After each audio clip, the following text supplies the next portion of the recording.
Good morning. Today is November. Today is March 20th, 2026. I had November on my mind because that will be midterm election day. Well, I want to talk some about the primary that just happened this past Tuesday. Thanks, folks, for going out and voting in the primary. We have a starting point, and I have no doubt that we're going to make a good showing of people who want to see change and are following their candidates. So that is a good thing. So, what I want to focus on today is I want to talk about primary. So, my experience was good, and I actually voted on primary day. And so I found my voting spot, and then I went in. They were all smalls, and it took probably less than 4 minutes to vote. So that's a good thing. I will point out if any candidates ever hear this podcast, you have to get your message out. And I did a Republican ballot. And the only reason I mention that is because there were a lot of offices that no one was running for. I don't know why that is, but I can speculate. But I'm not going to speculate now until I've done a little bit more analysis about it.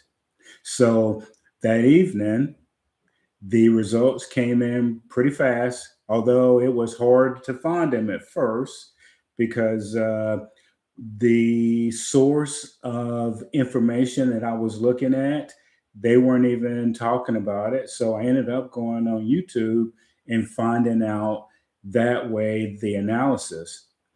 So when I was looking at the analysis in Illinois primary, they were predominantly talking about the Democrats so much that the broadcaster got self-conscious about it and said, well, on the Republican side, sorry, but there's not that much action with them. And it looks like the establishment Republicans are going to win.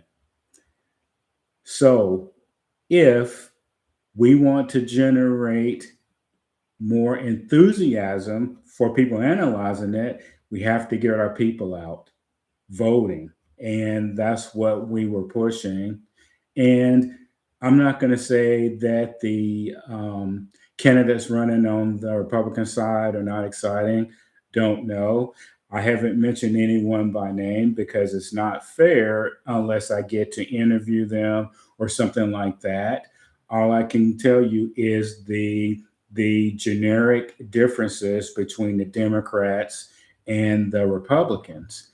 And oh, by the way, on the Democratic side, the Governor Pritzker, put out ads for the Senate candidate and the state comptroller, which you are aware of, and both of them won. And as a matter of fact, everyone that Governor Pritzker endorsed won. And that is a rarity in Illinois. So, and also the governor has started his national ads already. Now, if I were running for governor, I would take a look at that advertisement and boy, you've got some ammo to do a different commercial and to point out what the 2 points facts that he was doing really did in Illinois. And we're going to look at that because now that primary is over, I lean more Republican. So I am going to talk about the issues. So, and on the Republican side, they're talking about them. I don't fault them for that, what I fault them for is that for some reason the party's not putting out ads. Ads are very important because on the Democratic side, that got two or three other candidates who were supposedly trailing in the polls over the top.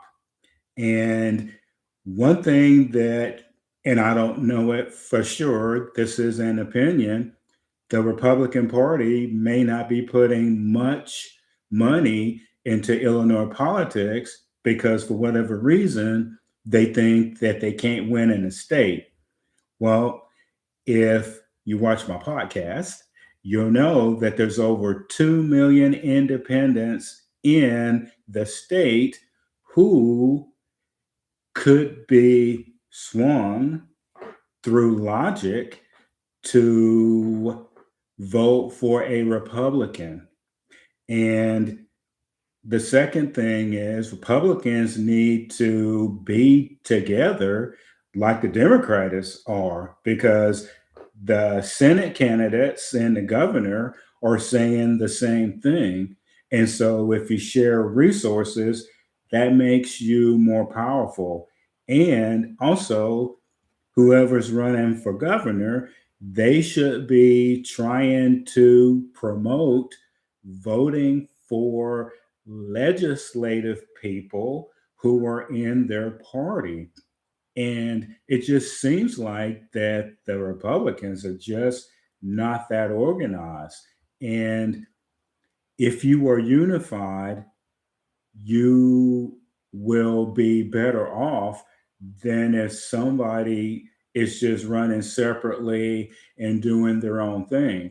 We don't know on the Republican side if someone is popular until you come together and you see what audiences say. Like, you have rallies and then you have thousands of people there. That's how you would generate interest in the election. As far as the issues go, they're clear and cut in Illinois. And this is the time, because I will predict that for the governor's race, it's going to be closer than people think, because a lot of people are not liking the taxation and the property taxes, and they've had 7 years of the governor's record. So I think that it's going to be closer than a lot of people say. And I always say that because the last several years, when people do polls and all of that stuff, it comes down to who you've talked to and when, and the wording of the questions is so important. And they say what they're asking people, but they say it so fast that you don't have time to really think about what they're actually asking them.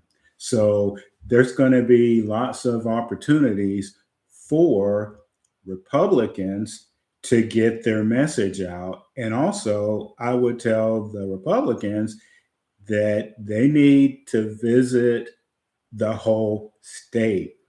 My perception, I don't know about yours, is that statewide elections are won in Chicago. And this part is not a perception. I've been here 26 years, and from day one, I've always heard from voters that they don't think that their vote matters in this part of Illinois. Well, I can tell you that it does.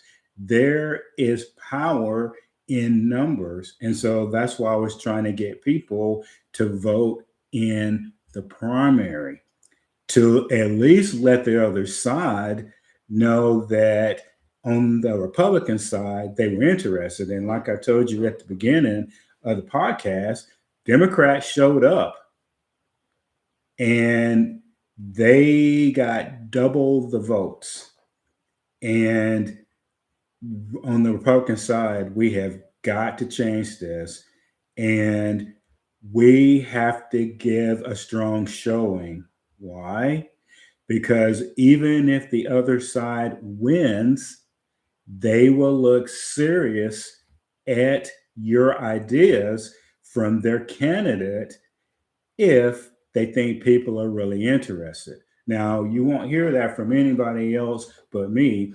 That matters. The closer it is, the more likely next time we have a shot at actually winning. And we need to win because we want to turn the state around based on people's policies, not their personality.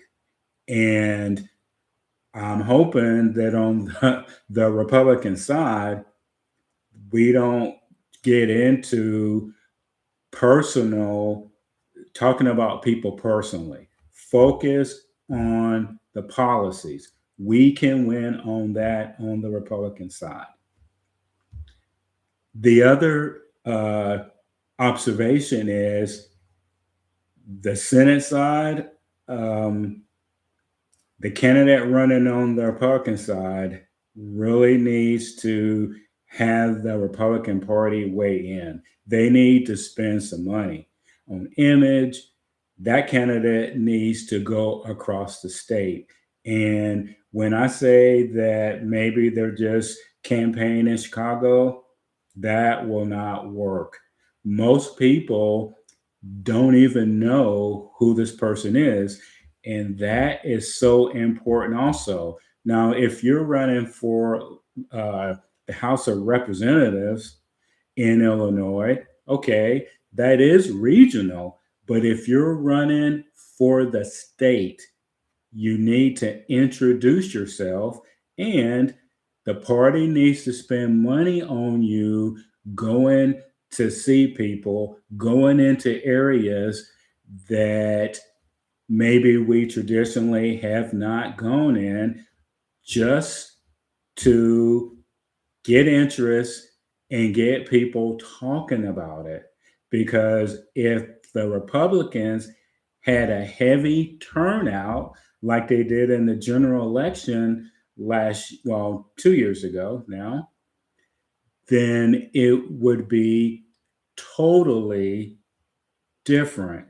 And to foot stomp this again, if it is close, you've got the other side thinking about your ideas.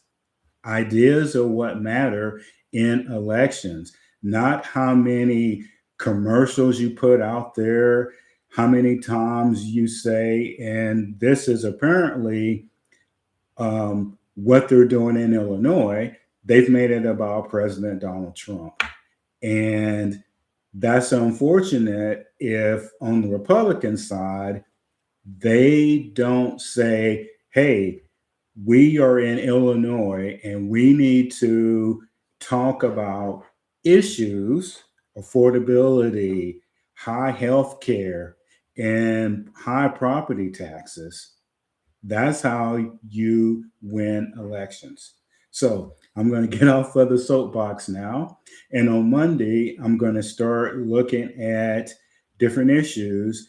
And I want to inspire people, voters, to get out and vote what you think is important. And we cannot let the fact that we are outnumbered right now politically in the state to make us say, well, we'll never win. Yet, no, you can always win. Ideas matter. And hopefully, someone in the Republican Party establishment is listening to me and they will take some of these suggestions. And to kind of end it all here, go and look at what the legislature is doing. Go and look at what the governor's doing. I've been telling you, and I will continue to do that every week. And if we look at the facts of what people are actually, it's not what people say, is what people do that you need to pay attention to. And of course, this weekend, we've got the NCAA tournament, which is exciting. And it's a warm weekend. That's one of the reasons why I did this early, because I can't wait to get outside and to enjoy it. So take care of yourselves, and I will be back again on Monday. So this is Just Listen, hosted by George Goodman, and have a great weekend.